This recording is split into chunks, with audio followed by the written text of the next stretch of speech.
Allez, salut à tous les amis, on est parti pour une vidéo sur Polkadot. Dans cette vidéo, on va faire le tour. C'est destiné aux débutants parce que je reçois énormément de questions et franchement, j'ai du mal à répondre à tout. Donc déjà, super, merci à tous, ça fait hyper plaisir. Donc du coup, comme promis, je vous fais la vidéo, on va parler de Polkadot, on va donner tous les détails sur qu'est-ce que c'est, comment ça marche. Je vais vous donner ma vision parce que sur Polkadot, il y a quelques vidéos qui existent, ou il y a quelques articles qui existent, mais franchement, c'est hyper compliqué. Donc là, je vais faire au plus simple, je vais essayer de parler aux débutants pour que tout le monde puisse comprendre ce que c'est, parce qu'on le voit, c'est dans le top 10, on dit ah tiens c'est pas mal, ça m'intéresse, qu'est-ce que c'est? Et puis après quand on fait quelques recherches etc, on s'aperçoit que ça devient tout de suite hyper compliqué, faut s'accrocher. Donc là aujourd'hui le but de cette vidéo c'est de vous expliquer tout en détail, qu'est-ce que c'est, comment ça marche, qui est derrière, est-ce que c'est un bon plan, est-ce que ça vaut le coup, les prix, ses concurrents, etc. On va faire le tour de tout et j'espère que ça va vous plaire. Donc c'est parti, on va passer tout de suite sur le PC.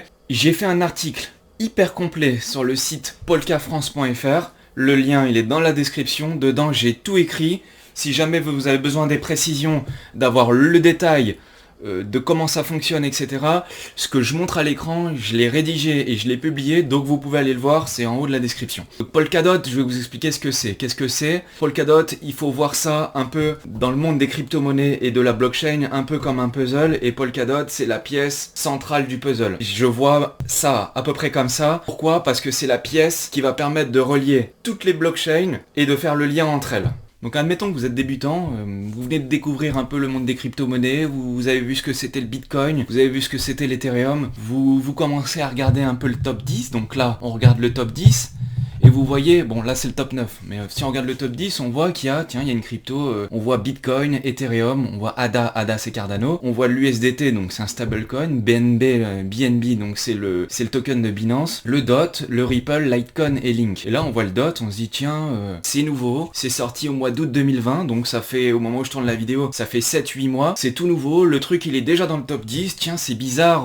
je vais essayer de me renseigner. Donc on se dit mince, bah c'est quoi? Alors du coup on commence à essayer de se renseigner, on voit le logo Polkadot, mais alors d'accord, mais alors qu'est-ce que c'est? Alors il faut savoir que dans le monde de la blockchain et des crypto-monnaies, alors c'est ma définition à moi, hein, chacun voit ça de la manière dont il veut, mais là je vous montre ma vision. Je vois ça un peu de deux manières différentes, il y a deux types de blockchain. Donc il y a des blockchains qu'on peut qualifier de centralisées, et il y a des blockchains qu'on peut qualifier de décentralisées. Les blockchains qu'on appelle centralisées, on peut comparer ça un peu à une banque. Vous avez un acteur ou une banque ou à Visa ou à PayPal, vous avez un acteur qui contrôle toutes les transactions et c'est lui qui décide de tout. C'est lui qui a la main sur tout. Il a le contrôle de vos fonds, il a le contrôle de tout. S'il y a une transaction qui lui plaît pas ou si quelqu'un veut voler quelque chose, il a le pouvoir d'annuler des transactions. Ça a des avantages et ça a des inconvénients. Les avantages et les inconvénients de ces deux blockchains là, je vais vous en parler. Et puis après, vous avez aussi les blockchains qui sont, elles, les blockchains décentralisées. En gros, là, il n'y a aucun acteur qui contrôle la blockchain. C'est le cas et le plus connu, c'est Bitcoin. Bitcoin, et c'est là où ça intéresse tout le monde Bitcoin. Et c'est aussi pour ça que c'est une réserve de valeur, c'est parce que c'est décentralisé, ça veut dire que demain, le président de la République, il veut tout annuler, bah d'accord, mais il pourra pas le faire. Vous avez toutes les banques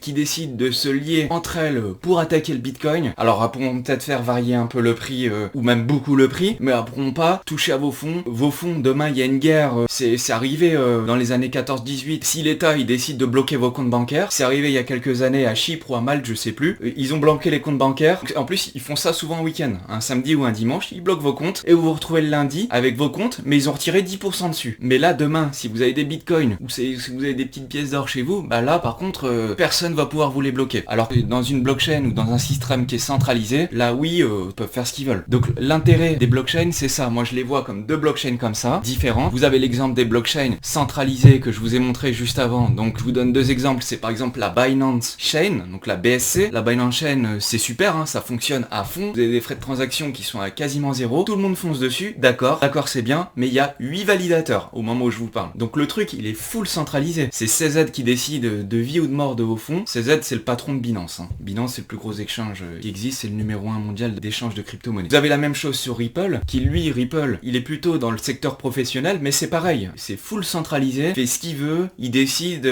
demain il dit, oh tiens, j'ai envie d'imprimer et de mettre en circulation 10 milliards de nouveaux jetons, de nouveaux tokens, et ben il le fait, il vous vous demandera pas votre avis et le prix il va baisser. Donc bon, généralement ça se passe pas comme ça, ils sont plutôt sérieux et c'est des projets qui sont super et je pense que ça mérite qu'on s'intéresse à ça, mais il faut savoir que c'est centralisé, c'est un inconvénient pour ces blockchains.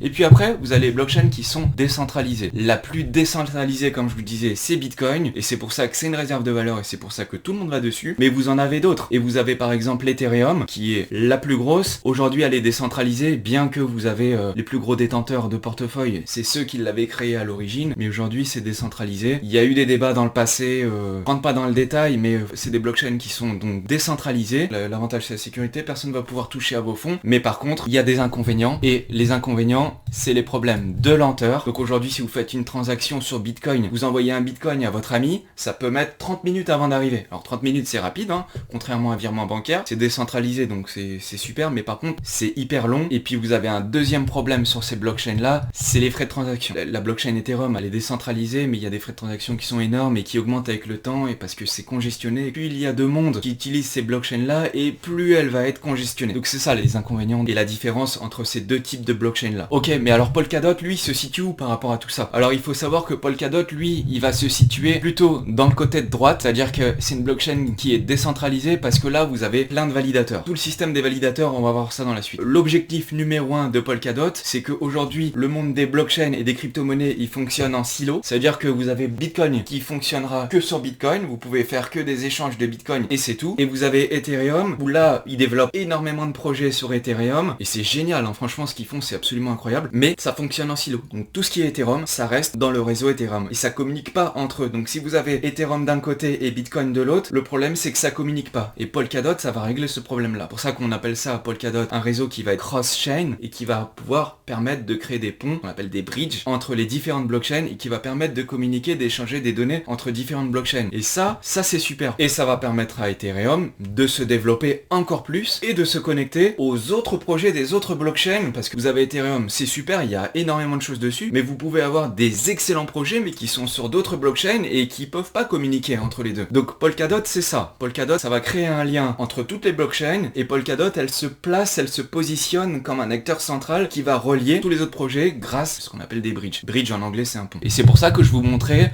au début de l'article un puzzle et le DOT il va pouvoir imbriquer les différentes blockchains les unes entre elles. Et je vais vous expliquer pourquoi ça va être bien et pourquoi ça peut changer un peu le monde des crypto-monnaies, pourquoi ça va tirer vers le haut l'utilisation des cryptos et de la blockchain. Alors pour ceux qui ont déjà regardé quelques-unes de mes vidéos, vous savez à chaque fois, pour moi, le plus important, c'est la team. Faut regarder qui est derrière ça, qui a créé Polkadot, pourquoi il l'a fait. Alors allons-y, on regarde.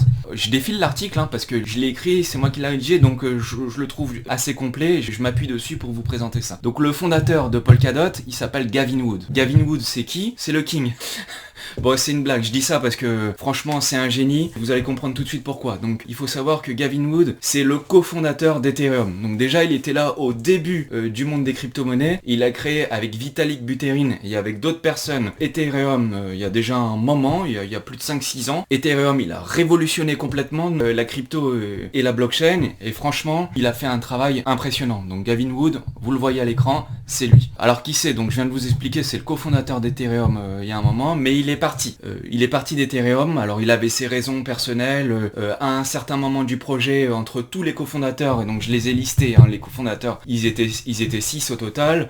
Dedans il y a aussi l'actuel dirigeant et le fondateur de Cardano, qui est aussi dans le top 10, et puis à un moment ils ont eu un désaccord entre Vitalik et tous les autres cofondateurs, et puis ça s'est un petit peu éclaté, et chacun est parti dans son coin et a fait des projets différents. Voilà, je porte pas de jugement par rapport à ça, moi j'ai pas d'avis sur la question, tout ce que je sais c'est qu'ils ont fait tous un travail incroyable et maintenant ils travaillent tous sur des projets différents. Donc il faut savoir que Gavin Wood, déjà c'est un gars qui est surdiplômé, c'est un docteur en informatique. C'est un anglais, donc c'est un britannique. Pour rigoler j'aime bien appeler un peu les anglais des roast beef parce que bon c'est nos voisins donc faut bien les charrier un petit peu. S'il y a des anglais, bonjour à vous. Donc le Gavin Wood, ouais, voilà, c'est un docteur en informatique à l'université d'York en Angleterre. Donc en gros un docteur en informatique c'est quoi? C'est un bac+8. Donc déjà le gars, il a réfléchi, il a fait une thèse sur le sujet et tout. je pense qu'il sait de quoi il parle. Avant de créer Ethereum, il a bossé chez Microsoft. Il était ingénieur, chercheur chez Microsoft. Après, il a fondé Ethereum avec Vitalik, avec Charles Hoskinson, le fondateur de Cardano. Voilà, je vous parle des 3 plus connus, mais il y a la liste des autres personnes dans l'article. Donc ça, déjà, le gars, il est solide. Et non seulement lui, il est solide, mais en plus, c'est lui qui a créé le langage de programmation, le Solidity. Il était chargé de ça, il avait ses équipes. Aujourd'hui, le langage de programmation Solidity, si vous savez pas ce que c'est, en fait, aujourd'hui, tous les projets qui sont sur Ethereum, et il y en a des milliers, il y en a des milliers, tous les projets qui utilisent des smart contracts aujourd'hui, smart contracts, j'en reparlerai, je vais vous expliquer ce que c'est pour vraiment les débutants qui comprennent pas ce que c'est, les contrats intelligents fonctionnent sur Solidity. Donc aujourd'hui, tous ceux qui veulent travailler sur Ethereum, ils travaillent sur Solidity. Et Solidity, ce langage de programmation là, c'est Gavin Wood qui l'a inventé. Donc franchement, le gars, je pense que on peut lui faire confiance, il a l'expérience, il a le savoir, il a la connaissance, et il est là quand même depuis un certain moment. Donc je pense pas que c'est le genre de gars qui va faire un projet puis il va partir au bout de 3 ans. Il est là pour longtemps, et dans sa tête, son projet, c'est de améliorer le monde des blockchains, de pouvoir l'utiliser en masse auprès du plus grand nombre, et de manière fluide et décentralisée. Et ça, c'est génial. Il a aussi des points sombres. Alors parce qu'on parle des bonnes choses, mais on peut aussi parler des choses un peu moins bonnes. C'est qu'en 2016, quand ils ont fait un financement sur Ethereum, alors je vais pas rentrer trop dans le détail, mais ça s'appelle The DAO. Pour les plus anciens qui connaissent et qui étaient déjà là en 2014-2015 et qui connaissent The DAO, c'était un bug sur le langage de programmation, et il y a un hacker qui a dérobé une somme énorme. Et en fait, avec Vitalik, ils ont parlé un peu avec la communauté, et ce qu'ils ont décidé de faire, c'était de faire un retour en arrière, et ça a provoqué un fork. Pareil, je rentre pas trop dans le détail, mais un fork, c'est quoi? C'est en fait, on scinde la blockchain, on revient un peu en arrière et on la divise en 2 blockchains, et donc c'est pour ça qu'il y a eu la création de, après l'Ethereum, il y a eu un hack, et puis après il y a eu l'Ethereum classique. Voilà, mais ensuite Gavin Wood, il est parti, et il faut savoir qu'aujourd'hui ils ont encore des très bonnes relations avec Vitalik Buterin, qui est encore dans le projet Ethereum. Les deux d'ailleurs, ils vivent en Suisse, donc c'est aussi nos voisins. Derrière Polkadot, c'est Gavin Wood, il a créé une société, une fondation, Parity Technology et la Web3 Foundation. Ok, donc normalement maintenant vous avez compris Polkadot, ce que c'est, à quoi ça va servir, comment il compte faire ça, et qui est derrière. Donc maintenant, je vais rentrer un peu dans le détail, et je vais expliquer le fonctionnement de Polkadot, comment ça fonctionne, et comment il a été programmé. Donc Polkadot, c'est une blockchain fonctionnant sous le mécanisme de Proof of Stake. Proof of Stake, en gros, c'est un mécanisme qui permet de sécuriser les transactions et de faire fluctuer des données, et de transiter des données par le blocage de DOT, c'est-à-dire le jeton, la crypto-monnaie, le token, qui s'appellent des dots. Donc les dots, vous les mettez en stacking par des validateurs, et c'est ces validateurs-là qui valident les transactions dans le réseau et qui sécurisent le réseau. Donc plus il va y avoir de validateurs, et plus le réseau il va être décentralisé, et plus il va être protégé. Donc il va être protégé, c'est-à-dire que ça va le protéger des attaques. Donc aujourd'hui, il y a 2 types de mécanismes dans les blockchains. Il y a le Proof of Work, et là c'est Bitcoin et Ethereum 1. Donc là, au moment où je fais la vidéo, il y a Ethereum qui est encore comme ça. Bitcoin et Ethereum, il y a aussi des plus petites blockchains comme Zcash, etc. Mais j'en parle pas trop parce que c'est pas le sujet. Et puis vous avez toutes les autres blockchains, et notamment les plus récentes qui se créent, qui se font sur le mécanisme de Proof of Stake. C'est un mécanisme qui est aussi plus simple et plus écologique, parce que dans le Proof of Work, en fait, c'est quoi? C'est des ordinateurs ou des cartes graphiques avec des processeurs, etc. qui chauffent et qui valident les transactions, et donc du coup ça consomme énormément d'électricité. Faut penser un peu à notre planète. Donc le Proof of Stake, c'est un autre mode de consensus, donc c'est-à-dire de validation de blocs pour sécuriser et faire transiter les données dans le réseau. Si vous voulez aller plus loin et comprendre mieux ces 2 mécanismes-là, j'ai mis un lien qui vient pas de moi, mais que je trouve que c'est super bien expliqué. Donc si vous voulez retrouver ce lien, je le mets pas dans la description, mais allez dans l'article et vous cliquez dessus et vous en saurez un peu plus. Donc comment ça fonctionne? Donc le réseau, vous avez des dots, vous les mettez en validation chez un validateur, donc vous nominez un validateur, et c'est ce validateur-là qui va récolter des dots de plein de monde et qui va valider les transactions, et en contrepartie de la validation de ces transactions-là, il va vous verser un intérêt. Cet intérêt, il correspond aux frais de transaction, et là, comme le projet Polkadot, il vient de se lancer, les premières années, il y a aussi une inflation. Donc l'inflation, la première année, elle est entre 8 et 10%. En gros, ça veut dire quoi? Ça veut dire que le total de jetons en circulation, il va augmenter, donc c'est ça l'inflation, il va augmenter de 8 à 10%. Puis après, au fur et à mesure des années, il va diminuer, et ça pourra pas être changé. C'est pas un acteur au milieu, Gavin Wood, qui décide demain matin de dire je vais changer. Non, ça marche pas comme ça, parce que Polkadot, c'est une blockchain qui est Proof of Stake, mais ça va un peu plus loin, c'est nominatif Proof of Stake, et donc du coup, il y a aussi un système de gouvernance. système de gouvernance, ça veut dire quoi? Ça veut dire que si vous avez des dots, vous pouvez voter. Alors c'est pas vous qui allez voter, mais puisque vous déléguez vos dots, vous nominez un validateur et c'est le validateur, c'est lui qui va voter. Donc du coup, les grosses décisions, elles sont pas prises par la team. Les grosses décisions, il y a un council, c'est-à-dire il y a un siège, les gens sont élus. C'est comme si on est en France, c'est une démocratie quoi, si vous voulez. Vous votez et puis après les gens sont élus, mais les élus, ils décident pas. Les élus, ils proposent des projets et c'est la communauté qui vote. Donc Polkadot, elle va s'améliorer, elle va changer. Les grandes décisions qui sont prises sur Polkadot, c'est la communauté qui vote. La plus grosse des décisions, pour ceux qui connaissent un peu Polkadot depuis 6 mois, 1 an, la plus grosse des décisions qui a été prise pour l'instant, c'est la redénomination du jeton. C'est-à-dire que les jetons, avant au lancement, le DOT, il valait de mémoire 200 ou 300 $, quelque chose comme ça. Et en fait, il y a une redénomination, c'est-à-dire qu'on a déplacé la virgule de 2 chiffres. C'est la communauté qui a voté, c'est pas Gavin Wood qui a décidé comme ça du jour au lendemain. Peut-être même que lui, il était pas d'accord, et je crois que c'était le cas d'ailleurs, enfin je sais plus trop, mais c'est pas très important. Mais du coup, la communauté, elle a voté, il y a une redénomination. Donc au lieu de 300 $, le token, en plus c'était dès le lancement, hein, un truc comme une semaine ou 3-4 jours après le lancement,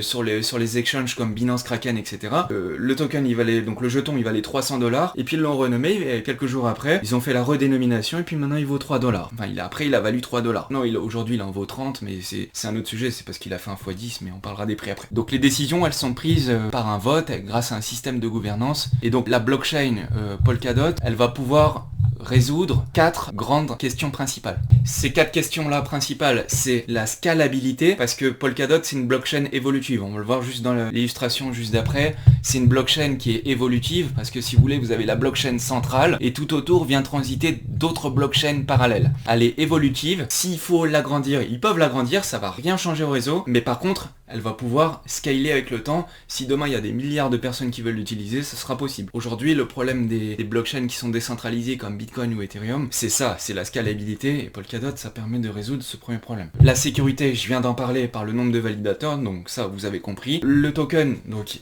je viens aussi d'expliquer, mais il va être décentralisé et les décisions, elles vont être prises grâce au DOT, grâce au jeton, vous allez pouvoir voter. Et elle règle un 4e problème, c'est les cross-chains, puisque comme je vous ai expliqué au début, Ethereum travaille dans son coin, il y a Bitcoin d'un côté, il y a Ethereum de l'autre, Cardano de l'autre, il y a Tezos de l'autre, la blockchain chinoise, le Neo. D'accord, c'est bien, mais ce que Polkadot va faire, c'est de réunir tout ça et de les connecter grâce au bridge. Donc ça, je vous l'ai expliqué, vous avez compris. Donc là, maintenant, pour rentrer un petit peu dans la technique, mais on va pas aller très loin, en gros, ça se présente comme ça, sous la forme d'un cercle. Vous avez la blockchain centrale, donc là, vous voyez que les petits traits roses où toutes les transactions passent, et elles peuvent passer à l'intérieur, donc l'intérieur, c'est-à-dire la blockchain principale, la blockchain centrale Polkadot, ce qu'on appelle la relay chain. Les transactions passent, mais les projets, eux, pour être développés, ils vont avoir besoin de blockchain parallèles. C'est ce qu'on appelle une parachain, et c'est ce que vous voyez là. Donc à chaque petit carré, avec donc les trois petits traits roses, si vous voulez, c'est des validateurs. Au milieu, vous avez le projet, et à côté, vous avez des collators. Donc chaque projet qui va vouloir travailler sur Polkadot,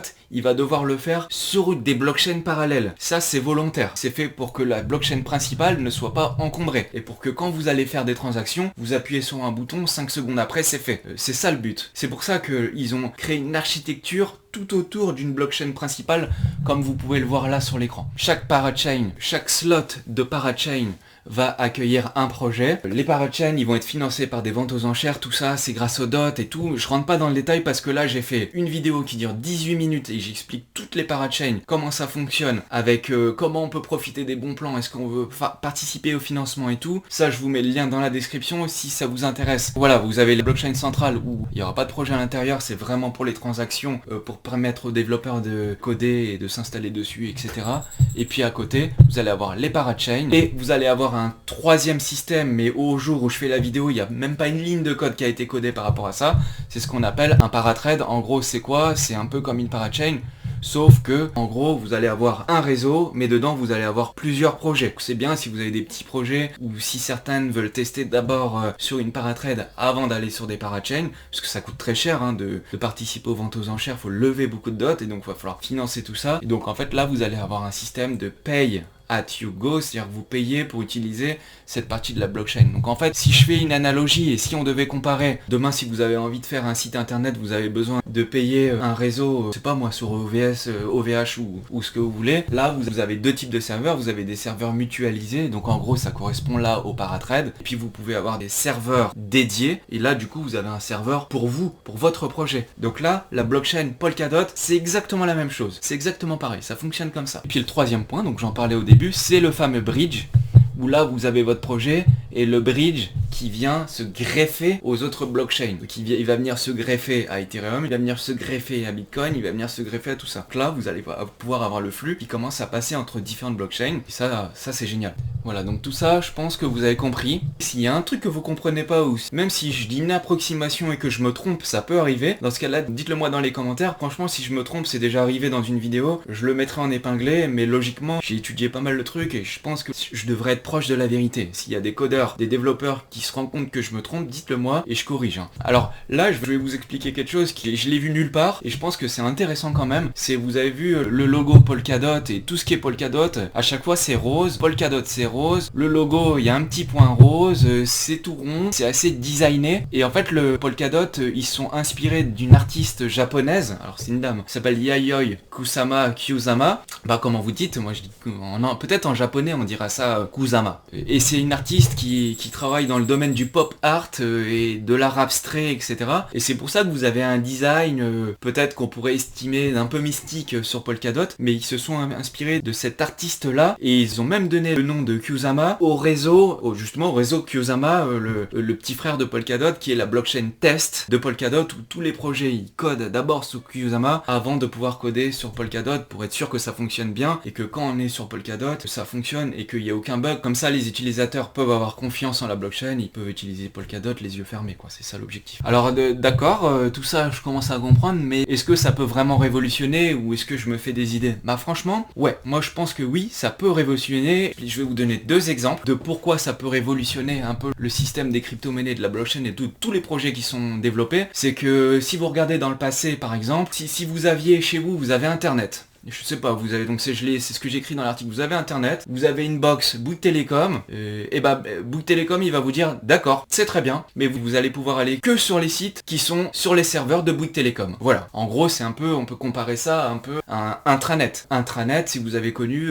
en gros c'était des sites internet mais qui étaient que pour des entreprises, et en fait ils communiquaient pas avec l'extérieur. Et là aujourd'hui c'est ce qui se passe, alors on s'en rend pas compte parce que on utilise les projets, on passe d'une plateforme à l'autre, etc. Mais on s'en rend pas compte, mais aujourd'hui c'est ça, c'est en silo, vous avez tous les projets Ethereum qui communiquent que sur Ethereum, tous les projets Neo qui communiquent que sur Neo, les projets Tezos qui communiquent que sur Tezos. Deuxième exemple, je vous dis une bêtise, hein, c'est vraiment des exemples bidons, hein, mais au début d'internet, si vous aviez des mails chez yahoo.fr, bah vous pouvez envoyer des mails que à d'autres personnes qui sont aussi chez yahoo.fr. Mais si moi j'avais Gmail et que je voulais envoyer au début d'internet un mail à celui qui est sur yahoo.fr, bah c'était pas possible. Bah aujourd'hui, c'est ce qui se passe. C'est ce qui se passe sur la blockchain, c'est ce qui se passe sur les crypto-monnaies. Et c'est la galère, mais du coup, vous avez quelques acteurs. Alors Polkadot, c'est pas le seul, j'en parlerai à la fin, il y a des concurrents, mais Polkadot, il ambitionne de changer ça, et si ça fonctionne, je pense que ça peut vraiment changer le game, quoi, on va dire. Parce qu'aujourd'hui, vous allez sur Uniswap, vous voulez acheter du Bitcoin.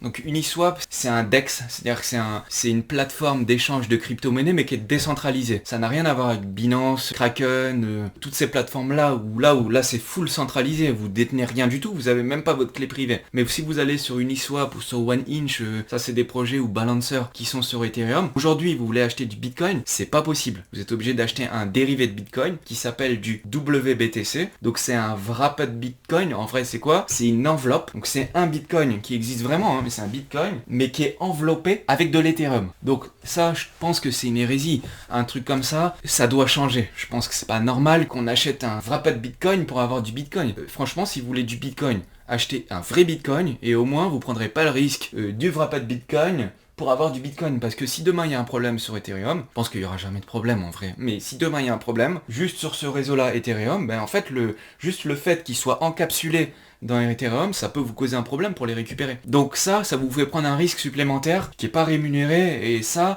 doit changer. Voilà, je pense que ça va changer. On verra à l'avenir si c'est le cas. Et c'est des projets comme Polkadot qui vont changer tout ça. Tout ça, il y en a d'autres. Il y a Avalanche, il y a Cosmos. Mais ici, on est sur Polka France, donc on parle de Polkadot. On fera le détail si vous voulez dans d'autres vidéos. Alors comment ça va se passer pour la suite? Comment ça va se passer? Et ben alors là il y a deux grands sujets. Si vous suivez la roadmap de Polkadot, alors je mets pas la roadmap parce que je vais perdre tout le monde alors que c'est une vidéo de débutant, mais en gros là, ce qui est en train de se passer, on est au mois de mars. Fin mars, début avril, vous avez les premières parachains. Donc si vous avez compris, les parachains, hein, je répète, mais c'est un bout de réseau qui est en train d'être créé et qui se greffe à la blockchain principale. Donc en gros là les gens qui nous disent oui Polkadot, le mainnet de Polkadot, le mainnet c'est le lancement officiel, le mainnet de Polkadot il n'a pas eu lieu, c'est faux. Le mainnet de Polkadot il existe, vous échangez des dots, le réseau il fonctionne, c'est sécurisé, ça fonctionne même tellement bien qu'en quelques secondes vous échangez des transactions et pour quasiment, j'allais dire 0 frais, mais pour quelques centimes quoi on va dire. Donc le mainnet de Polkadot il est à jour, mais c'est le mainnet des parachains de Polkadot qui vont être lancés. Et là, à cette occasion-là, il y aura des ventes aux enchères et tout, comme j'en ai déjà parlé, mais ça, vous voyez dans la description, j'ai tout fait sur les parachains, vidéo plus article, donc je pense que pour ceux qui l'ont vu, c'est clair, mais pour ceux qui l'ont pas vu, allez le voir, ça vaut vraiment le coup. Donc là, la suite, c'est ça, c'est le lancement des parachains, et après, une fois que les parachains sont lancés, il va falloir que Polkadot commence à utiliser des smart contracts. En gros, des smart contracts, c'est quoi? C'est en gros, c'est des contrats intelligents qui peuvent s'activer sur la blockchain automatiquement. Par exemple, vous voulez vous identifier de manière décentralisée, vous vous identifiez et après vous pouvez signer des transactions. Ou bien vous pouvez faire des transactions programmées. Ça peut faire appel par exemple à des oracles. Les oracles, pareil, en gros, je n'explique pas trop ce que c'est, je rentre pas dans le détail, mais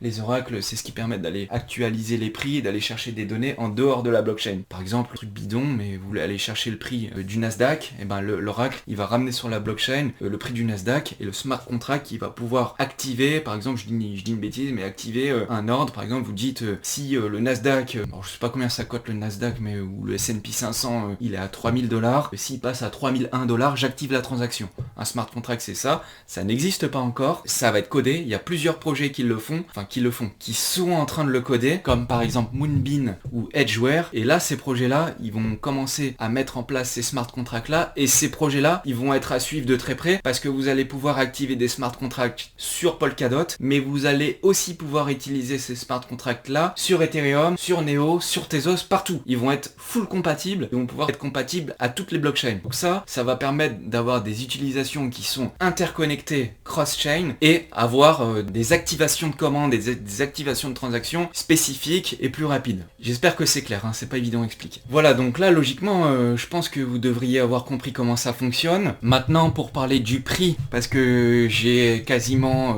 50% des questions qu'on me pose sur les réseaux sociaux, en privé, dans mes commentaires, ils sont sur les prix, le prix du DOT notamment. Alors le prix du DOT, il va aller vers le nord ou il va aller vers le sud? Eh ben j'en sais rien et je peux pas vous dire allez-y acheter en masse, parce que si ça se passe mal, demain vous allez venir me chercher. Donc moi ce que je peux vous dire, c'est que le token, le DOT, le jeton, il a été listé au mois d'août 2020 autour des 3$. Ceux qui l'ont eu en pré-sale et tout, ils l'ont eu à 1,25 et tout. Là, s'il y en a qui regardent la vidéo et qui l'ont eu à ce prix là, franchement GG, même moi je l'avais pas fait à l'époque, je pensais pas que ça allait être comme ça et j'avais pas autant étudié le sujet, donc si vous avez fait ça, GG. Après vous avez vu que le token il a été stabilisé jusqu'en décembre 2020 et puis d'un coup il a commencé à monter, et à monter assez fort, plus 20, plus 30% par jour, et aujourd'hui là où je tourne la vidéo il en vaut 32 ou 33$. Alors au début il en valait 300, mais comme je vous ai dit il y a une redénomination, ça je pense que vous avez compris, donc c'est 3$. On parle le prix actuel et le prix comment il a augmenté. Donc aujourd'hui il en vaut 31 ou 32$. Est-ce qu'il va monter ou est-ce qu'il va baisser? Franchement j'en sais rien, mais il y a deux pistes qui sont intéressantes et à prendre en compte, c'est que il y a deux mécanismes qui font que les dots sont bloqués dans le réseau. Donc comme je vous ai dit au début, c'est le proof of stake, c'est-à-dire les dots qui valident les transactions, et donc là vous avez à peu près la moitié, entre 50 et 60% des dots qui sont en circulation, qui sont bloqués dans le réseau. Donc déjà le market cap, c'est-à-dire le montant total du marché en dollars, il y a déjà la moitié marché qui est bloqué dans les réseaux. En plus de ce mécanisme-là, vous allez aussi avoir celui des parachains qui va aussi bloquer des dots dans le réseau pour financer des parachains parce que les parachains seront aussi en proof of stake et donc ils ont aussi besoin de valider des transactions comme ça. Donc vous allez avoir entre 50 et 70% des dots qui sont bloqués, ça veut dire qu'en gros en circulation, vous allez en avoir plus que 20 ou 30%. Donc, si vous avez déjà acheté des dots au mois de décembre, vous avez fait déjà un quasi x6, bien joué, mais là le nombre de jetons en circulation, il vient à diminuer avec le temps mécaniquement par ces mécanismes-là. Et donc si le marché il est à peu près stable ou s'il monte un petit peu, vous avez toutes les chances que le dot il monte avec le temps. Demain par contre, si la fête est finie, les investisseurs ils commencent à partir, on se retrouve en bear market et tout, et bah là direction le sud, et là au lieu de multiplier votre somme par 6 ou par 10, vous pouvez diviser aussi par 6 ou par 10. Donc est-ce qu'il faut acheter ou est-ce qu'il faut vendre? Je sais pas, mais si vous croyez au projet, et moi je crois au projet, donc j'en achète et donc j'en possède. Et je compte pas le vendre tout de suite, ça c'est clair. Même si le marché devient baissier, je pense que je les garderai, parce qu'on peut les utiliser aussi pour d'autres choses, comme les parachains. Donc il y a une pression naturelle sur le prix du dot. Alors je parle du dot, le KSM, le Kusama, c'est exactement pareil. Après il y a des influenceurs sur YouTube comme BitBoy par exemple. Lui BitBoy, il vous fait une vidéo, vous voyez BitBoy c'est un influenceur américain, il a 583 000 abonnés, moi au moment où je fais la vidéo j'en ai peut-être 300, lui il a 580 000 abonnés et il dit à tous ses abonnés, ce truc là qui vaut aujourd'hui 30 ou 32 $, ce truc il va en valoir 326. Alors, est-ce que ça sera le cas? Donc c'est ce qu'il dit dans sa vidéo, vous voyez, 13 fois soon. Est-ce que c'est vrai? Franchement, moi j'en sais rien, je peux pas vous dire si le truc va faire un fois 10 ou être divisé par 10. Mais moi je vois ça plutôt d'une manière fondamentale, parce qu'après vous pouvez faire du trading, acheter quand c'est bas, vendre quand c'est haut. Mais moi là je fais que du fondamental. À vous de tirer vos conclusions, moi je sais pas s'il va monter ou s'il va baisser. Mais en tout cas, moi j'y crois et donc je le fais.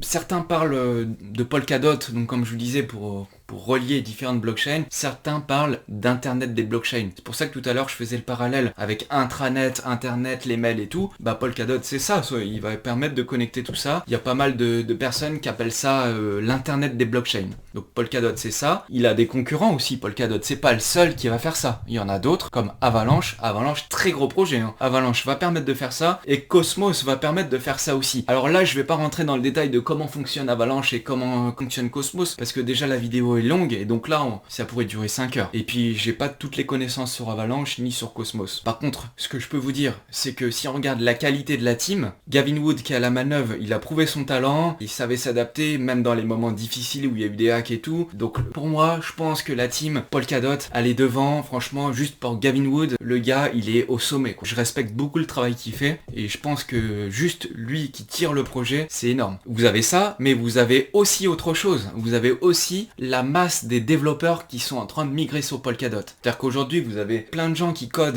les applications sur Ethereum et tout, ils sont en train de se diriger vers Polkadot. Et on voit au fur et à mesure des mois et qu'on actualise et qu'on voit les nouveaux projets qui sont sur Polkadot, on voit qu'il y en a vraiment beaucoup. Là, cette illustration-là, elle a été créée, on vous le voyez en haut à gauche, au mois de juillet 2020. Au mois de juillet 2020, on voyait sur Polkadot, il y avait quelques projets, ouais, bon, ça a l'air pas mal. Là, c'était même pas encore lancé puisque ça a été lancé au mois d'août 2020, Polkadot. Puis on voit déjà certains projets qui s'intéressent comme des très gros, hein, comme Chainlink. Chainlink, c'est du lourd, hein, c'est dans le top 10 des crypto-monnaies. Donc on voit déjà, il y avait quelques gros projets, hein, ouais, c'est pas mal et tout. Et puis après, là, je vais vous montrer une deuxième illustration, la même, mais au mois de février 2021. Donc là, on voit la différence entre les deux.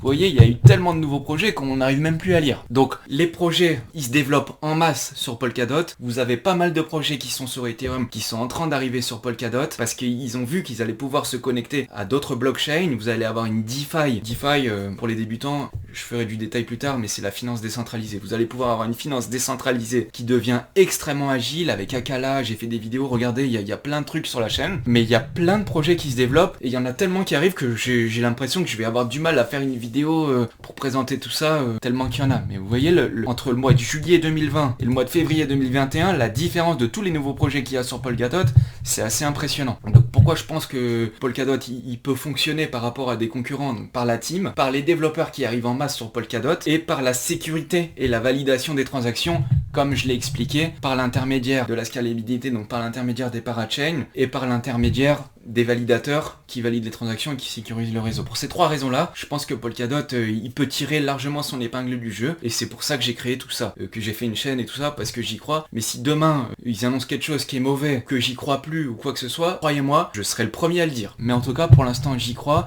Si vous voulez voir Avalanche et Cosmos, comment ça fonctionne, j'ai aussi mis un article, mais sur le site internet de l'article, j'ai mis un article, vous pouvez cliquer dessus, c'est en anglais, c'est assez balèze, et puis l'article il a été rédigé par un membre d'Avalanche, donc il va essayer aussi de vous montrer pourquoi lui c'est le meilleur, et puis c'est le jeu, mais vu que moi je crois plus en Polkadot, et ben c'est normal que je sois un peu plus en train de dire que Polkadot ça peut bien fonctionner par rapport aux autres. Donc c'est normal que lui, c'est la conclusion de son analyse elle est sur Avalanche, mais je trouve l'analyse vraiment intéressante. Donc si vous voulez creuser sur les autres projets, allez-y, regardez. Et puis si vous voulez que j'en parle moi dans des vidéos et tout, franchement c'est pas prévu, mais si on me le demande en masse, je le ferai. Voilà, donc j'espère que la présentation de Polkadot a plu à tout le monde, j'espère que ça a été clair. J'ai essayé de faire vraiment au plus simple pour ceux qui découvrent, qui puissent essayer de s'intéresser au truc et de comprendre. Il y a déjà des mécanismes qu'il faut comprendre, comme les mécanismes de validation des transactions, comment fonctionne, qu'est-ce que c'est une blockchain et tout, mais bon, je peux pas non plus rentrer dans tout le détail de A à Z de tous les sujets. Si vraiment c'est ça que vous voulez, je le ferai. Mais là, on parle de Polkadot, donc je vous explique Polkadot, comment ça fonctionne de A à Z, pourquoi ça peut être bien, le prix, tout ça. J'espère que ça vous a plu. Si ça vous a plu, je serai content, parce que je reçois beaucoup de messages. Franchement, ça me fait hyper plaisir, c'est pour ça que j'en fais de plus en plus et de plus en plus souvent. Si ça vous plaît, pour le travail que j'ai fait, et si vous voulez me remercier, pouce, franchement, je suis tout content quand j'ai un pouce.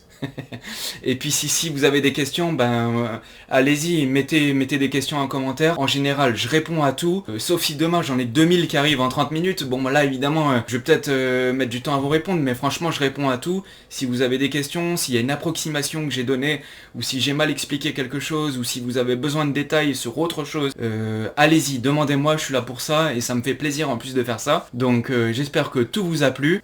Si vous voulez vous abonner, abonnez-vous, franchement, ça m'aidera. Ça fera aussi plaisir. Venez nous joindre sur Twitter. Je fais pas mal de trucs aussi sur Twitter et sur Telegram. Sur Telegram, on parle aussi des bons plans et on annonce au jour le jour ce qui arrive et tout. Donc on est pas mal. Il y a de plus en plus de monde. Si vous voulez venir, venez, ça sera avec plaisir. Et puis je vous dis à la prochaine vidéo. Salut à tous les amis.